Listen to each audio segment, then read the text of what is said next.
Bismillah. So today we are studying the next part of the 15 group elements, that is phosphorus and its important compounds. तो यहाँ पर हम phosphorus और उसके कुछ important compounds के बारे में पढ़ेंगे, ठीक है। तो जैसे पहले मैं आपको सबसे पहले बता दूं कि एलोट्रोप्स जो होते हैं फॉस्फोरस के वो तीन फेमस है। वैसे और भी एलोट्रोप्स इसके होते हैं, लेकिन इम्पॉर्टेंट एलोट्रोप्स तीन होते हैं फॉस्फोरस के। एलोट्रोप्स क्या होते हैं? Which are chemically same but physically different. Very simple, chemically same physically different means they show same chemical properties, okay, but their physical nature is different. तो तीन जो टाइप के फॉस्फोरस के एलोट्रोप्स हमको मिलते हैं वो होता है white phosphorus, black phosphorus and red phosphorus, okay. जिसमें से रेड फॉस्फोरस तो हमारे लिए काफ़ी नोन है, ठीक है।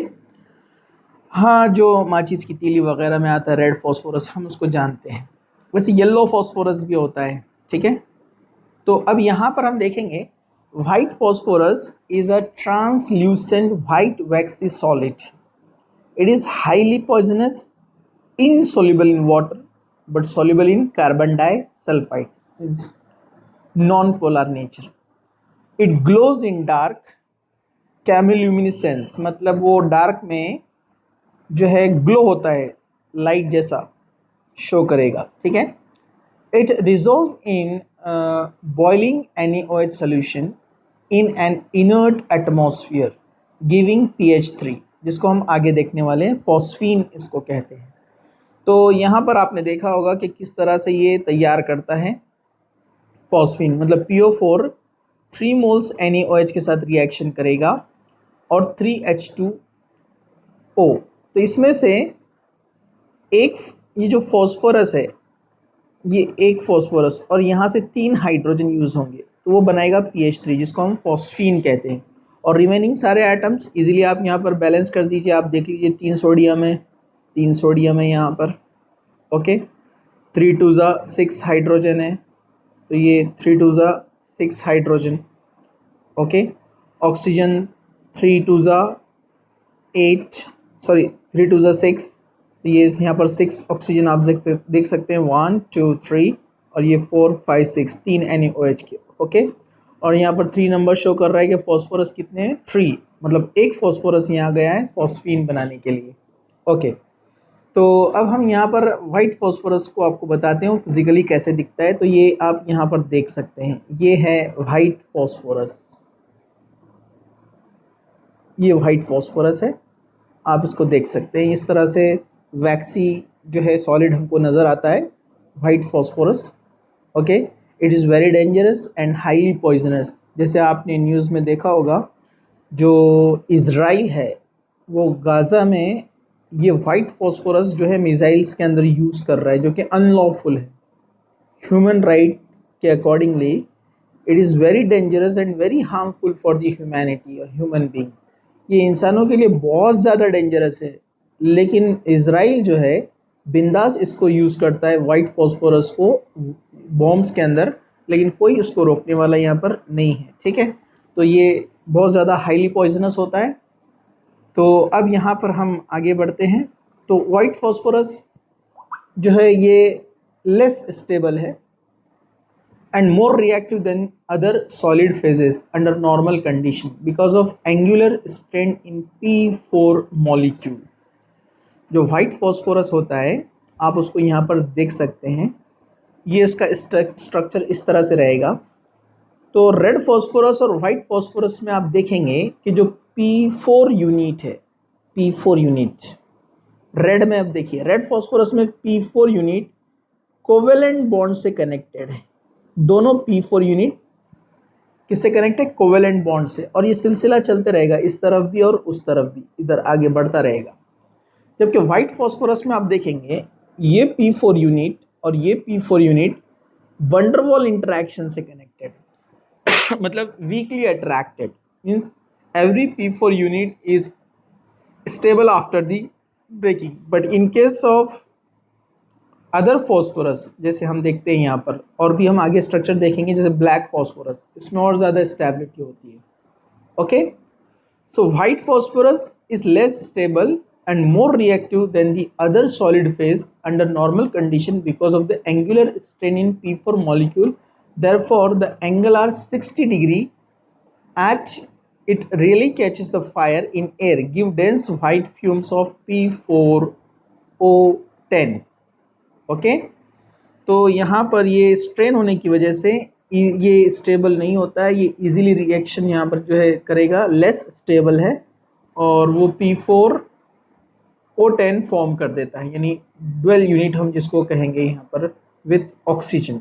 ओके, ठीक है, फॉस्फोरस पेंटा ऑक्साइड का डाइमर हम इसको कह सकते हैं, क्योंकि P4O10 आपने सुना है फेमस कंपाउंड है, तो उसी का डबल होता है P4O10, P2O5 का P4O10, तो ये वाइट फ्यूम्स देता है उसके। यहाँ रिएक्शन उसका सिंपली दिया हुआ है, आप देख सकते हैं, ठीक है। ओके, दिस रिएक्शन, तो रेड फॉस्फोरस होता है और वाइट फॉस्फोरस और ब्लैक फॉस्फोरस, जिसमें से आप देख सकते हैं यहाँ पर रेड फॉस्फोरस के यूनिट कैसे कनेक्टेड होते हैं। ओके, जबकि वाइट फॉस्फोरस इंडिविजुअल है, वीक बॉन्डिंग के साथ में यहाँ पर है, जो इजीली ब्रेक हो सकती है।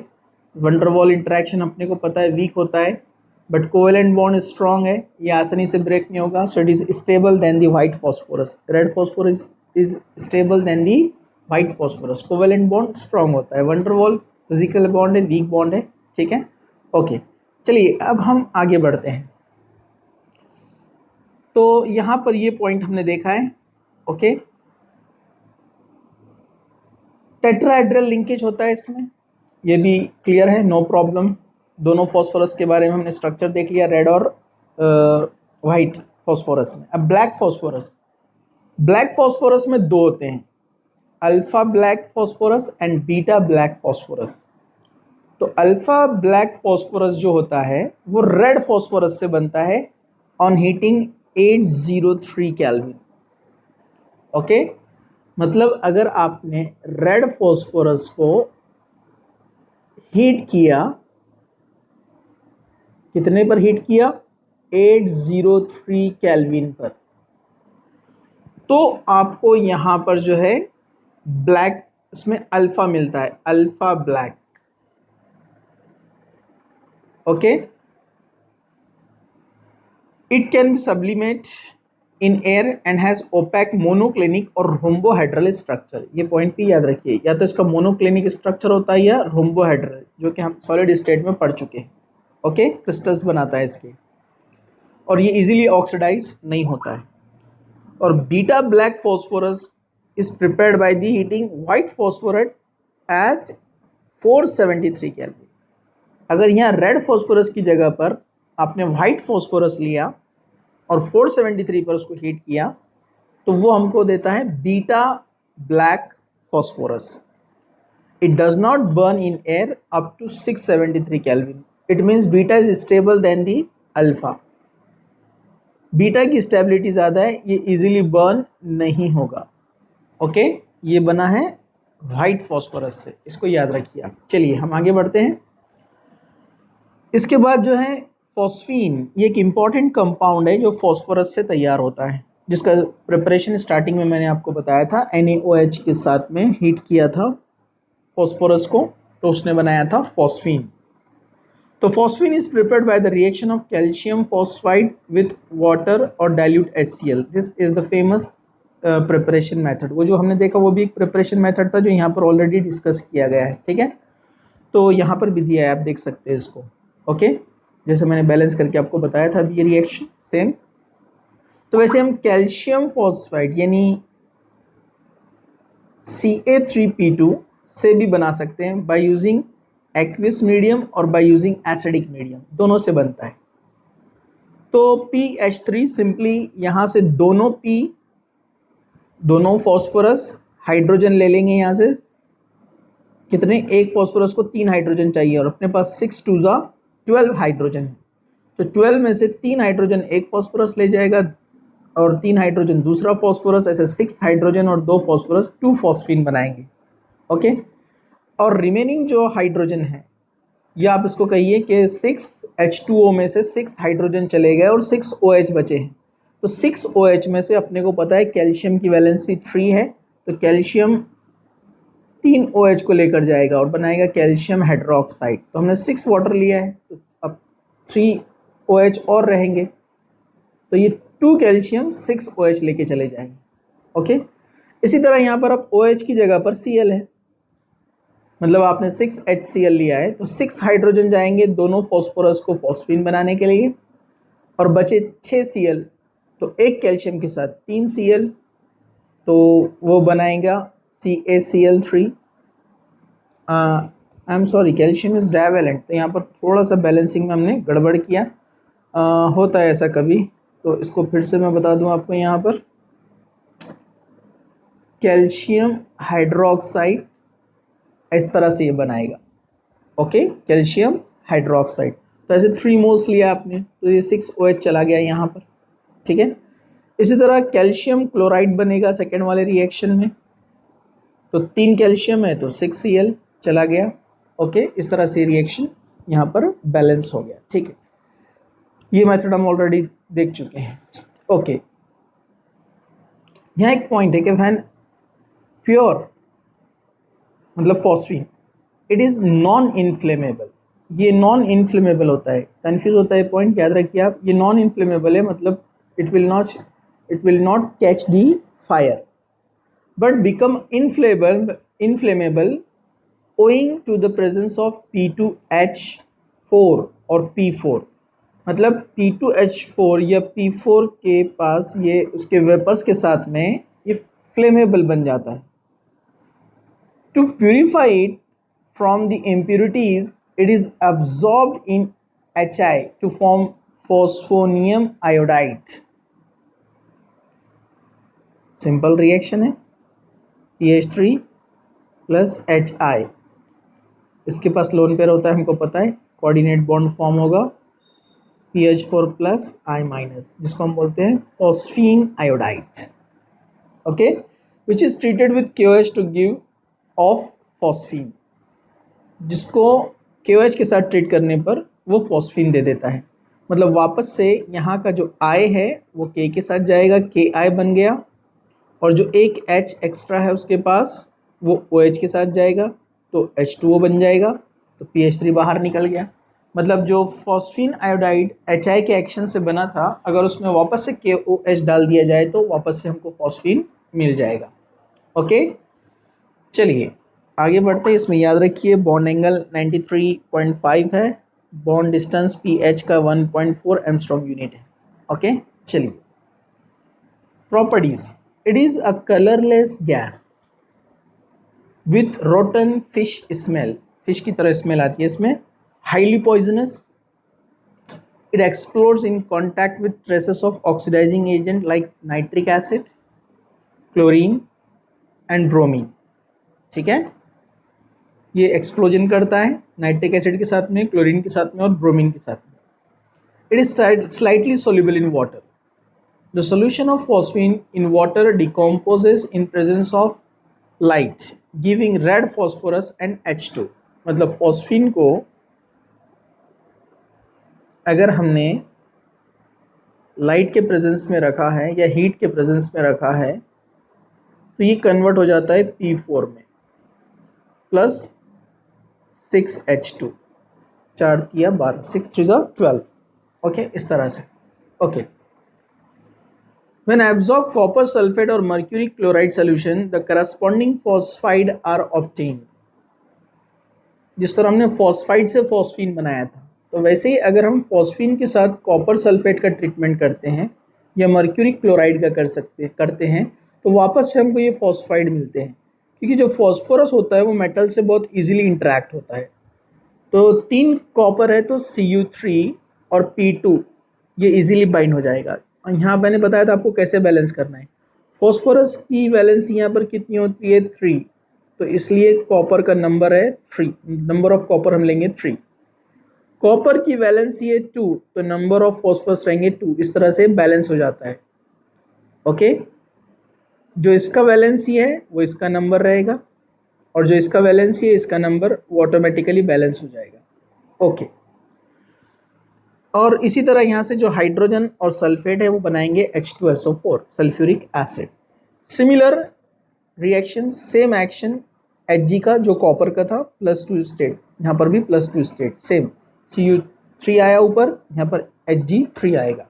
ओके, चलिए, phosphine is weakly basic and like ammonia gives phosphonium compound with acid। ये पॉइंट भी मैं आपको पहले बता चुका हूँ। इसके पास लोन पेयर है, ये लेविस बेस है। लेविस बेस मतलब उसके पास लोन पेयर है, इलेक्ट्रॉन देगा तो PH3 से PH4 आयन बन जाएगा और Br माइनस बन जाएगा।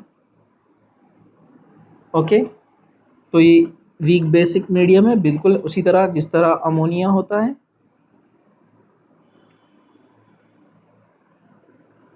Okay, same action.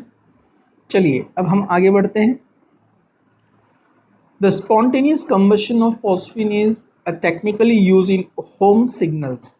ये होम सिग्नल्स इनको कहते हैं। एक्चुअली आपने देखा होगा रेस्क्यू के लिए जब लोग कॉल करते हैं तो जनरली उनके पास जो है ये इस तरह के जो है कुछ फ्लेम्स होते हैं, इनको होम फ्लेम कहा जाता है, होम सिग्नल्स कहते हैं इनको, ये नेम पर हैं होम्स के। तो यहाँ पर होम सिग्नल्स जो होते हैं ये एक्चुअली ये फॉस्फीन रिलीज़ करता है। ओके, जिससे ये bright orange bright red colour का जो फ्यूम्स यहाँ से निकलते हैं, इससे जो है काफ़ी दूर से किसी को भी जो है देखा जा सकता है कि सिग्नल कहाँ से इमिट हो रहे हैं, कहाँ से सिग्नल हमको नज़र आ रहे हैं, मतलब कोई जो है हेल्प के लिए कॉल कर रहा है, तो इसके लिए इसको यूज़ किया जाता है। और बहुत सारे जो है मिलिट्री ऑपरेशंस वगैरह में जो है किसी चीज़ को इंडिकेट करना है दूर से, तो वहाँ पर इनको यूज़ किया जाता है होम सिग्नल्स को। ठीक है, इसी तरह जो है कुछ स्मोक स्क्रीन बोल के यूज़ होते हैं, स्मोक स्क्रीन मिलिट्री वगैरह में यूज़ होते हैं, स्मोक स्क्रीन इस तरह से, तो उसमें भी फॉस्फीन का यूज़ किया जाता है जहाँ लार्ज अमाउंट में वाइट फ्यूम्स क्रिएट किए जाते हैं। ठीक है, तो ये इसके जनरल यूजेस हैं, इसको भी आप थोड़ा सा याद रखें। चलिए अब आगे चलते हैं। Phosphorus halide.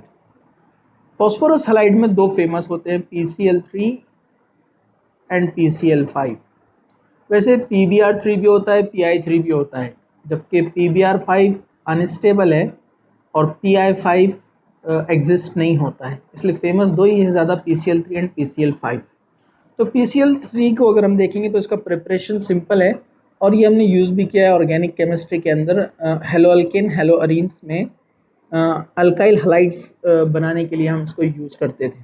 ठीक है, आपने देखा होगा रिएक्शन में एरो के ऊपर लिखा हुआ आता था P4 या फॉस्फोरस प्लस क्लोरीन, इस तरह से लिखा आता था एरो पर, फॉस्फोरस प्लस क्लोरीन। तो उसकी एक्चुअल रिएक्शन ये है, फॉस्फोरस जब ट्राइवेलेंट कंपाउंड यानी PCl3 बनाता है तो ये इस तरह से यहाँ पर बैलेंस होगा P4 एंड 6Cl2। तो एक फॉस्फोरस 3 Cl को लेके जाएगा और बनाएगा PCl3। तो 4 फॉस्फोरस के लिए हमको कितने लगेंगे, 12, और 12 Cl के लिए अपने को क्लोरीन कितने लेना पड़ेंगे, 6, 6 2 ज़ा 12। इस तरह बनते हैं 4 PCl3। एक फॉस्फोरस के साथ 3 Cl, तो 4 फॉस्फोरस के साथ 12 Cl बैलेंस हो गया है इसी तरह से। वैसे एक अल्टरनेट मेथड है इसका कि जिस हम फॉस्फोरस को थायनिल क्लोराइड के साथ एक्शन करके भी PCl3 बना सकते हैं। देखिए 4 फॉस्फोरस, उसको चाहिए Cl कितने, 12, 4 3 ज़ा 12 आ गए। कहाँ से आए ये 12, ये 8SOCl2 में से। 8SOCl2 का मतलब क्या है, 8 2 ज़ा 24, सॉरी 16, 8 2 ज़ा 16, तो ये 16 Cl यहाँ पर है, तो 16 में से 12 यहाँ पर चले गए। ओके, कितने रह गए, 4, तो वो 4 यहाँ पर आ गए, 2 2 ज़ा 4। सल्फर कितने टोटल, 8, तो 8 में से यहाँ पर कितने आ गए, ये 4 और ये 4, कितने हो गए, ये 8 बैलेंस। ऑक्सीजन भी कितने हैं यहाँ पर, 8, तो 4 2 ज़ा 8 ऑक्सीजन। फिर से अगर आपको उसको समझना है तो वीडियो आप रिवाइंड कीजिए और एक बार देख लीजिए जिस तरह मैंने किस तरह से उसको बैलेंस किया है। ओके, ठीक है, चलिए आगे बढ़ते हैं हम। इसके properties, it is a colourless oily liquid, ये कलरलेस ऑयली लिक्विड होता है, यहाँ आप देख सकते हैं इसको फिगर के अंदर। ओके, इस इमेज में आप देख सकते हैं उसको।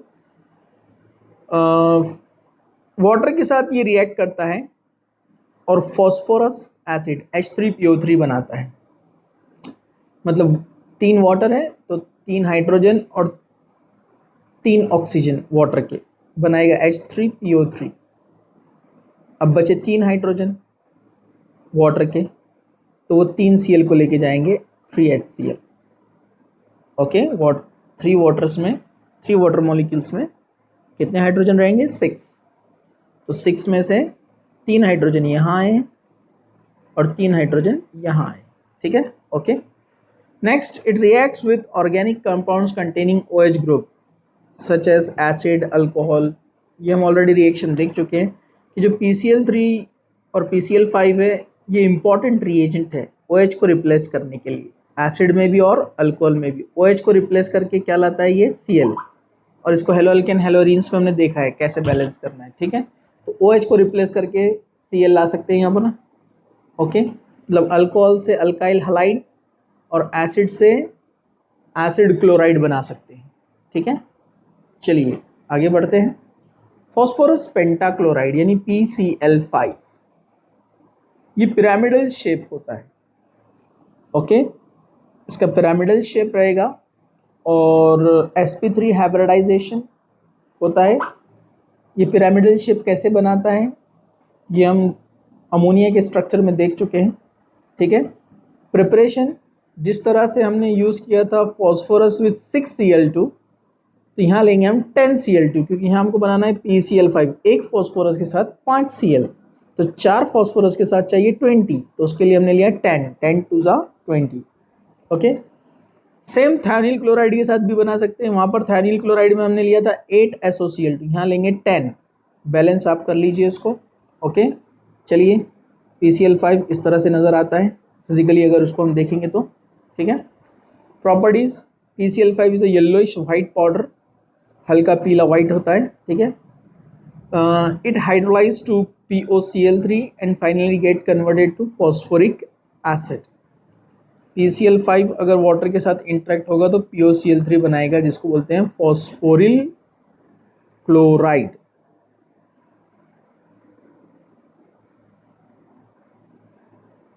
फॉस्फोरिल क्लोराइड, और ये फॉस्फोरिल क्लोराइड अगेन वाटर के साथ रिएक्ट होता है तो फॉस्फोरिक एसिड बनाता है। ठीक है, तो रिएक्शन सिंपल है। ये ऑक्सीजन को यहाँ ऐड कर दो तो PO बन गया, और यहाँ से 2 Cl 2 हाइड्रोजन चले जाएंगे 2HCl, तो 5 Cl में से 3 ही Cl यहाँ पर बचे POCl3। इसको हम कहते हैं फॉस्फोरिल क्लोराइड। ये फॉस्फोरिल क्लोराइड को वाटर के साथ ट्रीट किया है। ओके, तो यहाँ 3 2 ज़ा 6 में से 3 हाइड्रोजन और ये 3 Cl चले गए 3HCl। अब बचे यहाँ पर 3 OH, कितने? 3 OH, पहले से एक ऑक्सीजन है और 3 OH के 3 ऑक्सीजन, तो 4 हो गए, और ये 3 hydrogen H3PO4। Okay, when PCl5 is heated, it get converted into PCl3 and Cl2। दोनों Cl simply यहाँ से निकल गया है। It react with organic compounds containing OH group, converting them into chloro derivative। ये ऑलरेडी हम देख चुके हैं। सेम एक्शन जो PCl3 का है यहाँ PCl5 का है। OH जाएगा, Cl आएगा, OH जाएगा, Cl आएगा। ओके, आगे बढ़ते हैं। अगर मेटल के साथ इनका रिएक्शन हम करते हैं तो ये आसानी से Cl दे देते हैं, क्योंकि हमने देखा हीटिंग पर आसानी से PCl5 क्या बना देता है? PCl3 और Cl2। तो ये क्लोरीन जाकर क्लोरीनेशन करेंगे अदर कंपाउंड्स का, स्पेशली मेटल्स का। तो अगर एक Ag का वैलेंसी 1 है तो एक Cl इसके पास चाहिए, तो AgCl। लेकिन PCl5 कितने Cl देता है अपने को? 2, इसलिए यहाँ पर 2 Ag और 2 Cl, 2 AgCl। सिमिलरली Sn जो कि टिन टेट्रावैलेंट है, इसको 4 Cl चाहिए, तो अपने को पता है कि एक PCl5 कितने क्लोरीन देता है? 2 क्लोरीन एटम। तो अपने को 4 चाहिए, इसलिए 2 PCl5 लगेंगे। 2 PCl5 अपने को कितने देंगे, 4 Cl, और 4 Cl टिन के साथ बनाएंगे SnCl4। ऐसे अदर मेटल्स के साथ भी ये रिएक्ट करते हैं, ठीक है। फिर अगेन सेम रिएक्शन जो मैंने पहले बताया आपको, और फिजिकली इसको देखें तो it is a gaseous and liquid phase, it has trigonal bipyramidal structure. Trigonal bipyramidal structure क्या होता है, केमिकल बॉन्डिंग में आप इसको रेफर कीजिए, okay. The 3 equatorial PCl bond are equivalent। ये जो 3 इक्विटोरियल Cl है ये इक्विवेलेंट होते हैं, बता रहा है वो 1 2 3, okay. While 2 axial bonds are longer than equatorial bonds, this is due to the fact that the axial bond pairs suffer more repulsion as compared to equatorial bond। ये जो एक्सियल बॉन्ड है ये लॉन्ग डिस्टेंस, यहाँ 1 minute, ये मैंने इस तरह से बताया इसको, ये यहाँ पर ये 3 सिमिलर होते हैं जिनको एक्सियल बोलते हैं। यहाँ स्ट्रक्चर में उसको इस तरह से बताया है, मैं फिर से बताता हूँ आपको यहाँ पर, okay. This one and this one equatorial, this one and this one axial। ये लॉन्ग डिस्टेंस शो करते हैं रिपल्शन की वजह से, ओके। मतलब ये इस तरह से 3 Cl यहाँ पर है और एक ऊपर और एक नीचे, ये इस तरह से स्ट्रक्चर बनाएगी, तो ये एक्सियल है। तो इलेक्ट्रॉन इलेक्ट्रॉन रिपल्शन की वजह से इनका थोड़ा सा जो लेंथ है कंपैरेटिवली थोड़ा सा ज़्यादा रहेगा। आप देख सकते हैं यहाँ पर ये 240 पिकोमीटर है, जबकि ये तीनों क्या रहेंगे, इधर वाले जो ब्लू में आपको बता के ड्रॉ कर रहा हूँ वो 202 पिकोमीटर है। तो ये इक्विटोरियल वाले कहलाएंगे जो एक प्लेन के अंदर है, और ऊपर और नीचे जो Cl है वो एक्सियल पोजीशन कहलाते हैं। इनका लेंथ ज़्यादा रहेगा 240 पिकोमीटर, ओके। चलिए आगे बढ़ते हैं। Oxo acids of phosphorus. Phosphorus forms a number of oxoacids.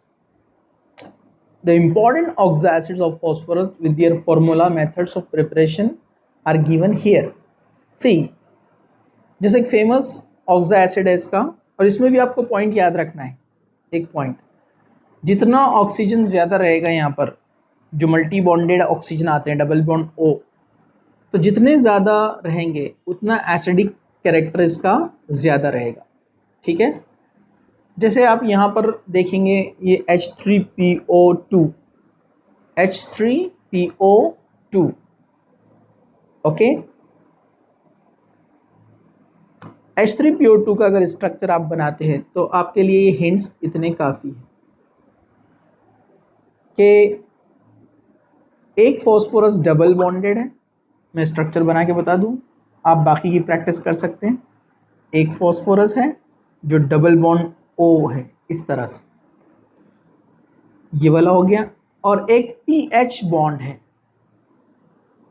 PH bond, और एक OH बॉन्ड है, OH बॉन्ड, ठीक है। H3PO2 और PH का एक और लगा देंगे आप, तो ये बन गया 3 हाइड्रोजन, H3, एक फॉस्फोरस, और ऑक्सीजन यहाँ पर कितना है, 2। तो आप यहाँ पर देखेंगे 2 ऑक्सीजन हैं जिन्होंने 3 बॉन्ड बनाया है फॉस्फोरस के साथ में, ओके। तो यहाँ ऑक्सीजन 3 ऐसे बॉन्ड है जिसमें इलेक्ट्रॉन फॉस्फोरस दे रहा है, ओके। तो इसको हम -2 कंसिडर करेंगे, इसको भी -2 कंसिडर करेंगे, लेकिन एक इलेक्ट्रॉन इसने फॉस्फोरस से लिया है, ठीक है, ये याद रखना है, और एक इलेक्ट्रॉन हाइड्रोजन से लिया है। इधर हाइड्रोजन का निगेटिविटी डेफिनेटली कम है, तो वो हाइड्रोजन से इलेक्ट्रॉन ले रहा है फॉस्फोरस, ठीक है। तो यहाँ पर अगर हमने इसका स्टेट बनाया फॉस्फोरस का ऑक्सीडेशन स्टेट, तो ऑक्सीजन ने 3 इलेक्ट्रॉन लिया है यहाँ पर, तो वो 3 इलेक्ट्रॉन लॉस कर रहा है यहाँ पर और 2 हाइड्रोजन से इलेक्ट्रॉन ले रहा है। इस हिसाब से इसका जो ऑक्सीडेशन स्टेट बनेगा तो वो बनेगा +1, जो आप यहाँ पर देख सकते हैं, +1 ऑक्सीडेशन स्टेट। ठीक है, ओके। तो इसके लिए स्ट्रक्चर को समझना बहुत अहम है आपके लिए, ये बहुत ज़रूरी है। दूसरा स्ट्रक्चर एक बार फिर से मैं ड्रॉ करके बताता हूँ, H3PO3। तो इसमें आप देखेंगे ये सारे स्ट्रक्चर बनाकर आप प्रैक्टिस कीजिए। PO एक है डबल बॉन्ड O वाला, PH भी एक है, लेकिन OH के साथ 2 बॉन्ड है। तो आप देखेंगे यहाँ पर हम इसको PO एक है और H भी एक है, लेकिन OH वाले कितने हैं? 2। तो फॉस्फोरस ने इससे एक इलेक्ट्रॉन लिया, फॉर एग्जाम्पल फॉस्फोरस का इलेक्ट्रॉन इस ऑक्सीजन ने लिया है, इस ऑक्सीजन ने लिया है और यहाँ इसने 2 लिया है। ओके, तो ऐसे आप समझ ली कितने इलेक्ट्रॉन दिया है फॉस्फोरस ने यहाँ पर? 4 इलेक्ट्रॉन लॉस किया, मतलब हम इसको +4 बोलते हैं ना, बराबर है। लेकिन एक हाइड्रोजन से गेन किया है उसने, तो उसको -1 लेंगे, तो आंसर क्या आएगा? +3। इससे आप इसको ऑक्सीडेशन स्टेट निकाल सकते हैं। सिमिलरली आप यहाँ पर देख लीजिए, जो पहले मैंने बताया था, शायद आपको नहीं समझा पहले। 1 2 3 दिया है मतलब +3, और 2 लिया है हाइड्रोजन से मतलब -2, तो आंसर आएगा +1। इस तरह से आप बना सकते हैं। अगर नहीं समझाए तो एक एग्जाम्पल और लेते हैं हम, +4 वाला लेते हैं। तो इसमें आपको ये ध्यान रखना है, +4 में क्या है? PP बॉन्ड है, PP bond,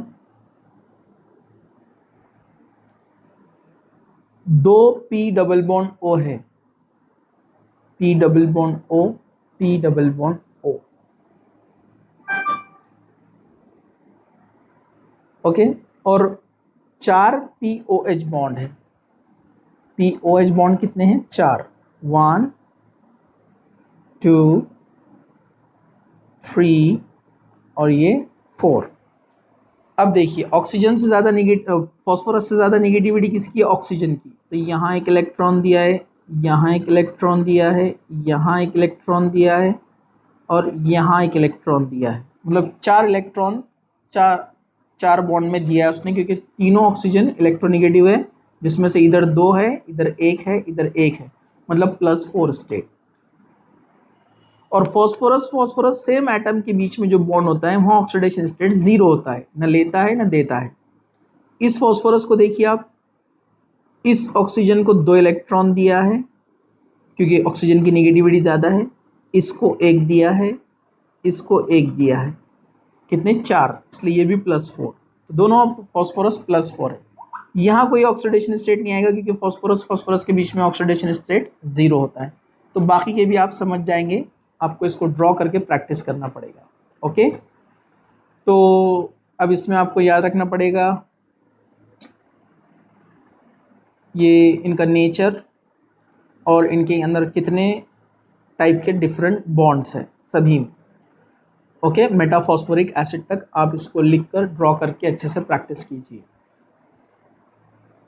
the compounds of oxo acids are inter related in term of loss और गेन ऑफ H2O मॉलिक्यूल। ये आपस में इंटर रिलेटेड है, H2O कम ज़्यादा करेगी तो एक दूसरे में इंटर कन्वर्ट होते हैं वो, ऑक्सीजन कम ज़्यादा करने से।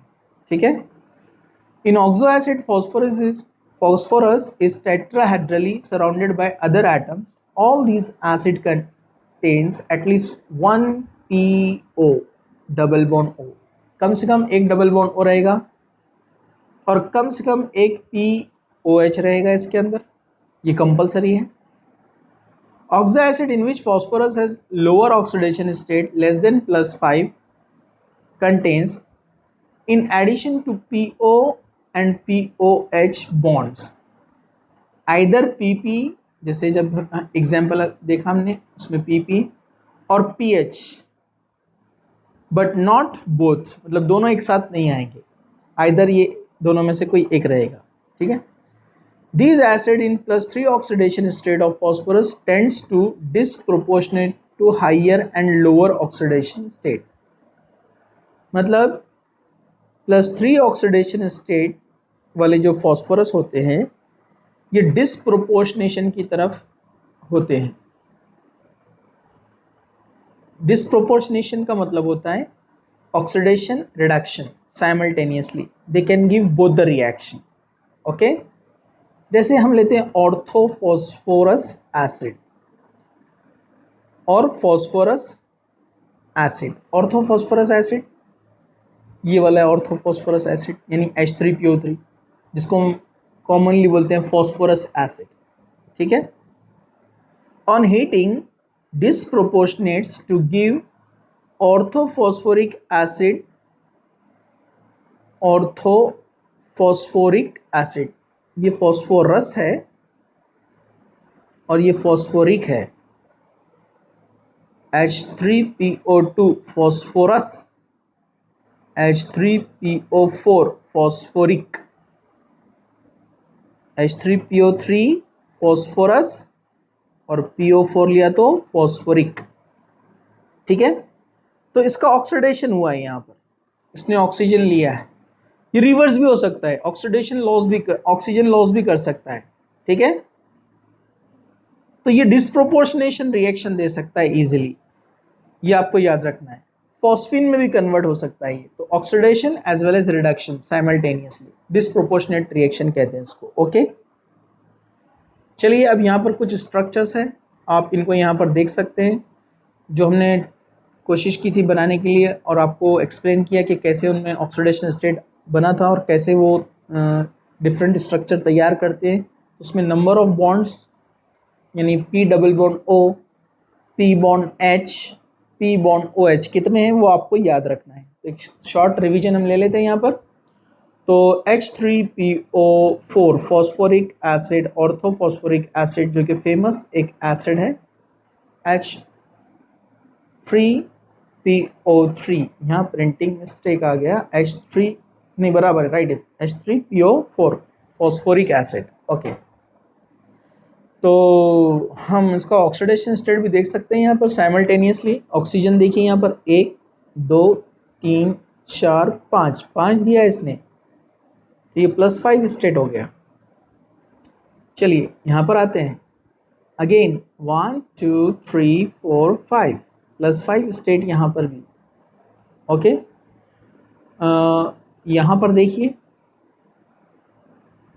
1 2 3 4 +4 स्टेट, यहाँ पर 1 2 3 +3 स्टेट, क्योंकि वो हाइड्रोजन से इलेक्ट्रॉन लेगा ना, तो वो भी अपने को लेना पड़ेगा।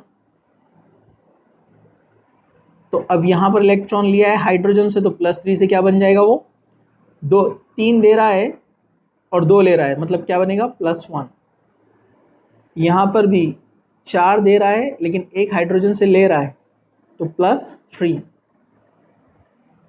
ठीक है, ओके।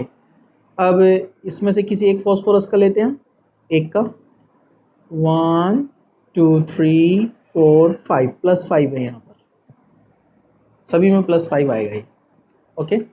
चलिए ये केस में देख लेते हैं, यहाँ पर 1 2 3 4 5 ये भी +5 है, ओके। अब यहाँ पर आपको सिर्फ स्ट्रक्चर याद करना है प्रैक्टिस करके, ओके, ये बात आप याद रखिए। The acids which contains pH bond have a strong reducing property, जहाँ जहाँ पर pH bond आपको मिलता है वो strong reducing property शो करते हैं, जैसे ऑर्थोफॉस्फोरस एसिड pH bond है, यहाँ पर आपको दिख रहा है, तो ये अच्छे रिड्यूसिंग एजेंट है। वैसे ही हाइपोफॉस्फोरस एसिड, इसके पास भी pH bond है। चलिए आगे चलते हैं, जिसके पास ज़्यादा pH बॉन्ड रहेंगे गुड रिड्यूसिंग कैरेक्टर, ओके। जैसे यहाँ एग्जाम्पल दिया हुआ है सिल्वर नाइट्रेट और H3PO2 जो अभी हमने कहा यहाँ पर, तो ये अच्छा रिड्यूसिंग एजेंट है। तो ये ऑक्सीजन गेन कर रहा है, मतलब इसका ऑक्सीडेशन हुआ है, लेकिन सामने वाले का ऑक्सीजन लॉस हुआ है, तो इसका रिडक्शन हुआ है, और उस रिडक्शन के लिए रिस्पॉन्सिबल कौन है? ये, इसलिए इसको बोलते हैं गुड रिड्यूसिंग एजेंट। ओके, तो इसकी पहचान हमने बताई, पीएच बॉन्ड जहां पर रहेगा।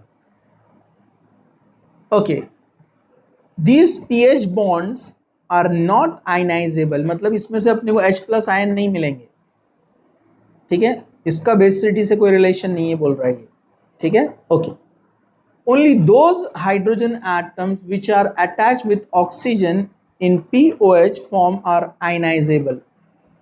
कौन से H आयनाइजेबल होते हैं बोल रहा हूँ? जो OH से कनेक्टेड है, मतलब ये हाइड्रोजन जो ऑक्सीजन से कनेक्टेड रहेंगे, ये आयनाइजेबल हाइड्रोजन होते हैं और वो बेसिसिटी के लिए रिस्पॉन्सिबल होते हैं, ठीक है।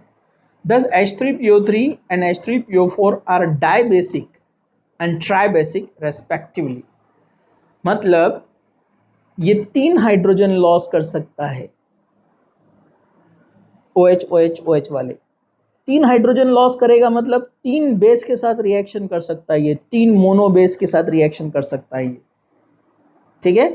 इसलिए इसको बोलेंगे हम मोनोबेसिक एसिड, सॉरी इसको कहेंगे ट्राइबेसिक एसिड। 3 हाइड्रोजन दे रहा है ना, मतलब 3 हाइड्रोजन आयनाइज होकर 3 अलग अलग बेस को रिएक्शन कर सकते हैं, इसलिए इनको कहते हैं ट्राई बेसिक एसिड। जबकि ये 2 हाइड्रोजन देगा ऑर्थो वाला, तो इसको क्या बोलेंगे हम? डाई। वैसे ही ये जो हाइपोफॉस्फोरस है, इसको हम क्या बोलेंगे? Monobasic acid. तो ये मोनोबेसिक एसिड हुआ, ये डाइबेसिक एसिड हुआ, और ये ट्राइबेसिक एसिड हुआ, ठीक है। ओके,